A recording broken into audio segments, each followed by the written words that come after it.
e como esse efeito fotoelétrico vai constituir um passo importante em direção à teoria quântica. Voltando então aqui para a apresentação, vamos então agora falar do efeito fotoelétrico. Bom, o que vem a ser o efeito fotoelétrico?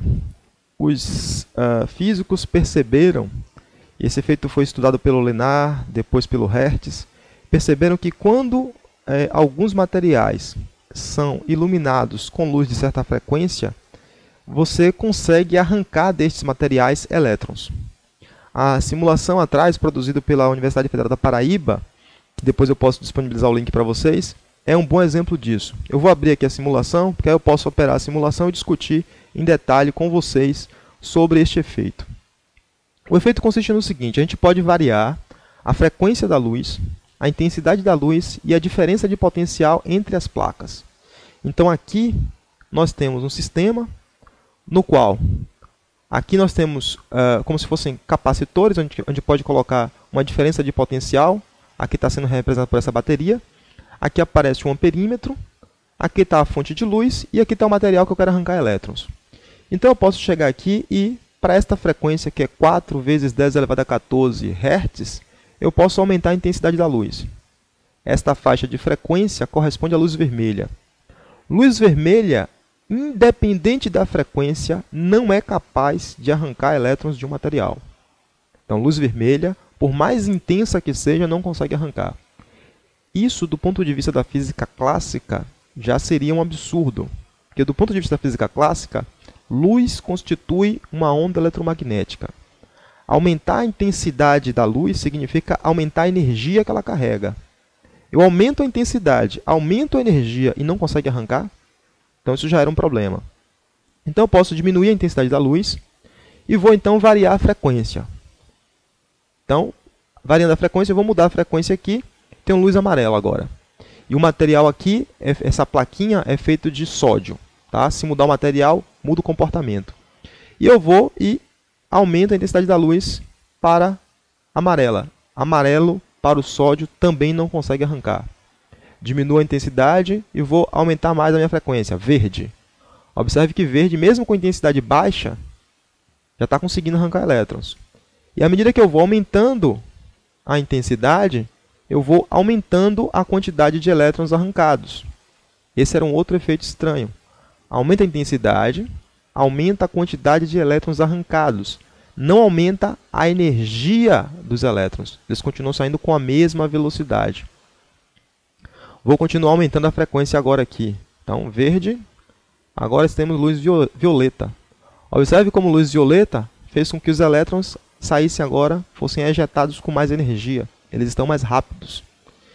E se eu aumentar a intensidade, eu arranco mais elétrons. Isso é detectado pelo amperímetro. Aumentando ainda mais a intensidade, observe agora o que acontece com os elétrons. Eles ficam muito mais rápidos, com muito mais energia cinética. Então, os físicos estudaram este efeito de várias maneiras e elaboraram várias hipóteses para explicar este comportamento.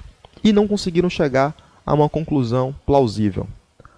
Voltando para o slide, então, o efeito fotoelétrico consiste em, quando você ilumina um certo metal com luz de determinada frequência, você pode arrancar ou não arrancar elétrons. Luz vermelha não arranca. Luz amarela depende do material. Verde, em geral, para o sódio já começa a arrancar. E luz violeta sempre consegue arrancar elétrons.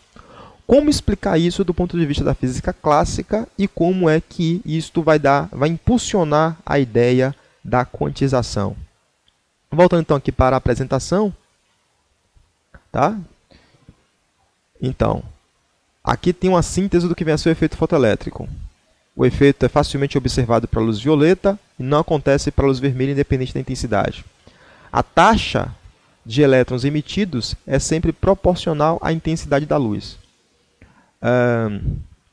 A energia máxima do elétron não é afetada pela intensidade, só é afetada pela frequência. Quando você deixa a frequência mais alta, os elétrons ficam mais rápidos. Qual foi a hipótese de Einstein? Então, Einstein, em 1905, que é conhecido como Annus Mirabilis, no qual o Einstein vai propor 3 grandes trabalhos que vai revolucionar a física moderna. Um desses trabalhos é o efeito fotoelétrico. inclusive o trabalho pelo qual ele vai ganhar o prêmio Nobel. O segundo trabalho é sobre a relatividade restrita. E o terceiro trabalho sobre o movimento browniano.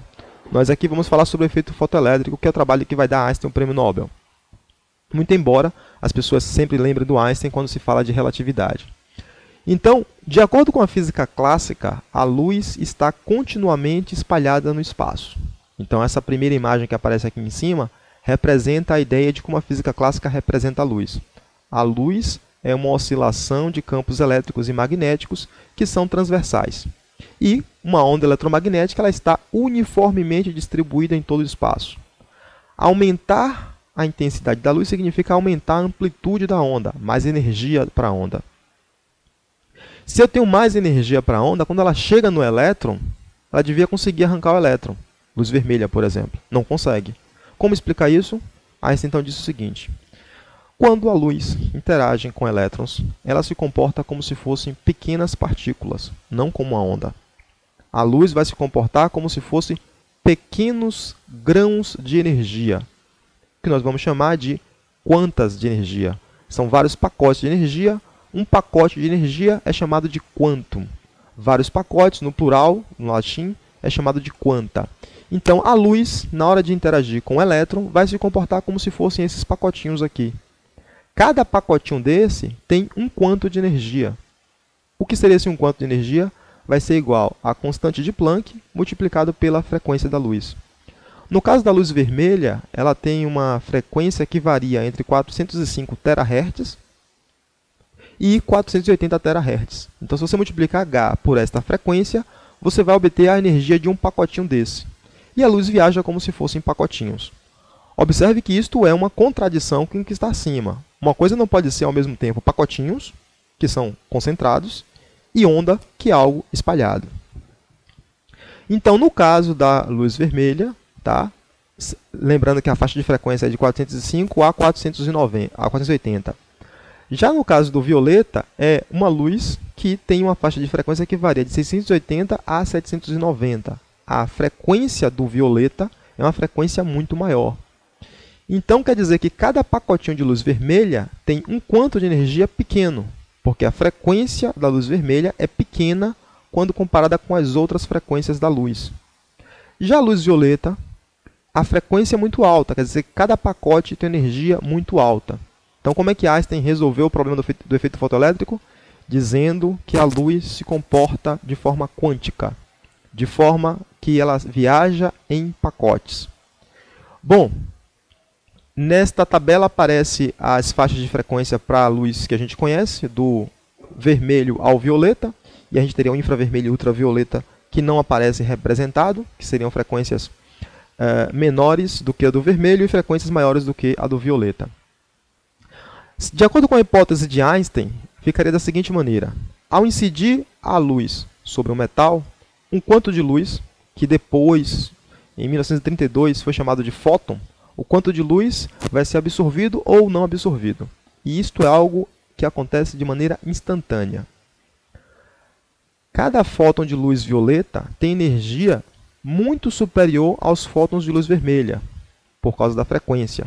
E isto explica por que a gente observa o efeito para a luz violeta e não observa para a luz vermelha.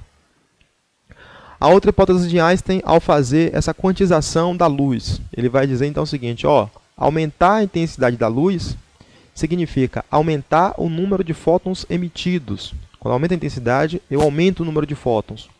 Consequentemente, cada fóton vai ser responsável por arrancar mais elétrons. Mas a energia máxima dos elétrons vai ser mantida, vai ser a mesma. Se você quiser, então, alterar a energia máxima dos elétrons emitidos, você vai ter que alterar a frequência da luz. Quando você altera a frequência da luz, você altera a energia de cada fóton. Cada fóton tendo mais energia, quando o elétron absorve, significa que eu absorvi mais energia. Então, ele vai conseguir sair do material, ser arrancado do material e vai se deslocar com maior velocidade. Bom, Einstein chegou a escrever também a equação do efeito fotoelétrico, prevendo qual deveria ser a energia cinética máxima dos elétrons emitidos. E a equação que ele chegou foi a seguinte: a energia cinética máxima dos elétrons vai ser igual a HF. HF é a energia do fóton que ele absorveu, Deixa eu aumentar aqui para poder apontar melhor. Então, energia cinética máxima dos elétrons vai ser igual a HF. HF é a energia do fóton que ele absorveu. Menos T. T é a função trabalho. O que é a função trabalho? É a energia que o elétron precisa para conseguir abandonar o material. Então, se eu dei energia ao elétron através de um fóton, emitiu o fóton, o elétron pegou este fóton HF, menos o trabalho que foi realizado para ele conseguir abandonar o material, esta diferença de energia é a energia cinética que o elétron vai ter ao abandonar o material. Então, Einstein foi capaz de prever esta energia.